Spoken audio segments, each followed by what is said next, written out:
coaching, which means I must teach you Turkey 101 so that you can successfully roast a bird on your own, in your own home, for your family. And this is a 22-pound pre-brined bird. And that means I don't have to brine it myself. You could wet brine or dry brine a bird, but please make sure that if you are doing that, your bird is not already pre-brined, because a pre-brined bird already has been soaked in a salt water solution. And if you brine it yourself, you may find that your bird is too salty or too dry. We don't want that. We want a succulent, juicy bird. You must defrost your bird for days ahead of time. And if you're wondering, how long should I put my bird in the fridge for? All laid out in my Thanksgiving quick guide. It is a digital PDF that I have happened to print off and bind for myself, but it tells you how long you need to defrost your bird in the fridge ahead of time and how long you need to defrost your bird in cool water if you should choose.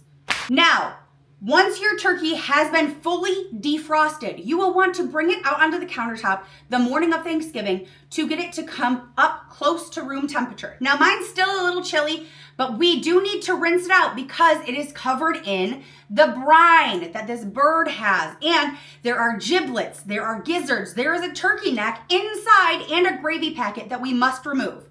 Let's head over to the sink and get this shit cleaned out. And for the love of God, anything, I repeat, anything that comes into contact with this bird must be disinfected. That is including, but not limited to, your countertop, this tray, your hands, your kitchen sink. I don't typically condone washing your meat for this exact reason, because when it comes into contact with it, it has now contaminated the area. So be careful. You do not want to give your entire family salmonella on Thanksgiving. That's not the vibe, people. As you can see, my sink is empty. Aside from this giant turkey, I am going to take the plastic wrap off of this and rinse it out. This is usually my husband's job, but because I am teaching you, I will teach you. I won't make him do it. You may want to make sure your trash can is handy so you don't have to carry turkey juice dripping things all over your house. I am just going to pop the legs right out from this pouch, trying not to sever this piece of skin because that's what's going to hold our legs together. And reach inside of your bird and pull out the neck and anything else that might be inside of there. That's disgusting. In the other cavity, I find giblets.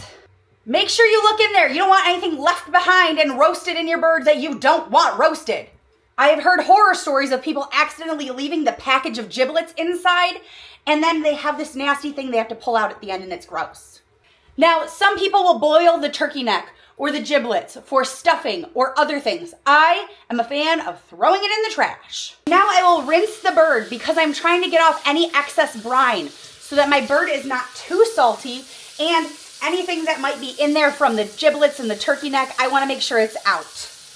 You will know your turkey is sufficiently rinsed when the juices and the water that are coming out of the bird run mostly clear. I brought my roasting pan right over to the sink's edge so that I can transfer it right into the roasting pan without tracking turkey juices throughout my house. Are you sensing a theme? Make sure you keep the turkey juices to a minimum.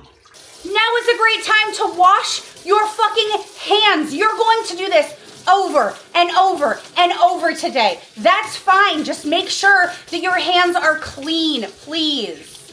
Follow along to see what happens next to this bird.